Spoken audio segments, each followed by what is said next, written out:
I bet this was an incredibly intense fire. These are some cedar trees, some other trees in here. This whole woodland, I can't tell how far it goes, but it was a lot, and I bet it was, well, a terrifying thing. But look, there's new stuff growing now.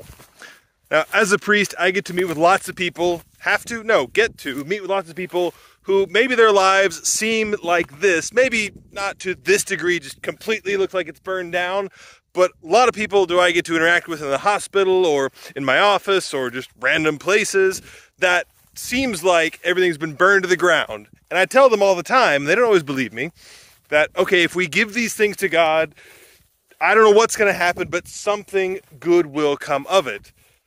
This is a good metaphor for it. Look, after a fire, this is how ecology works. It's all black at first, everything's burned, but then the low-level stuff starts to come back. But then eventually you start to get the woods that you lost. There's new small oak trees growing in here along with all the destroyed burned stuff. And guess what? In 10, 15, 20 years, there will be a new forest of well-grown trees. The dead things will still be there.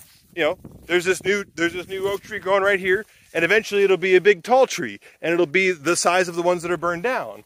The burned ones will still be there though, too. What does that teach us? What does that show us? What does by analogy illustrate? Well, even when bad things like this fire happen in life, there is new life, but the old things don't necessarily go away.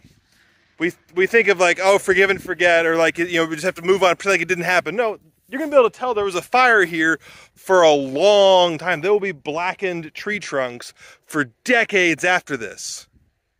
But that's okay, because there's also new life growing in the midst of it all. And that, in fact, will make it a more beautiful place. So whenever we have bad things happen, even what seems like a just absolutely devastating fire, remember, if we give it to the Lord, He will cause new life to come up through it. It's not, we didn't want the bad thing to happen, but He will turn bad things into good things. That's exactly what happened on the cross. That's what Calvary was about. He took death and made it into life. Now, death still happened. We don't pretend like the death didn't happen, but with God, new life, like in this burned woods, comes through death and destruction. That's the victory of the Christian life, that even if there is death, destruction, all the worst things, Christ makes new life come through that suffering.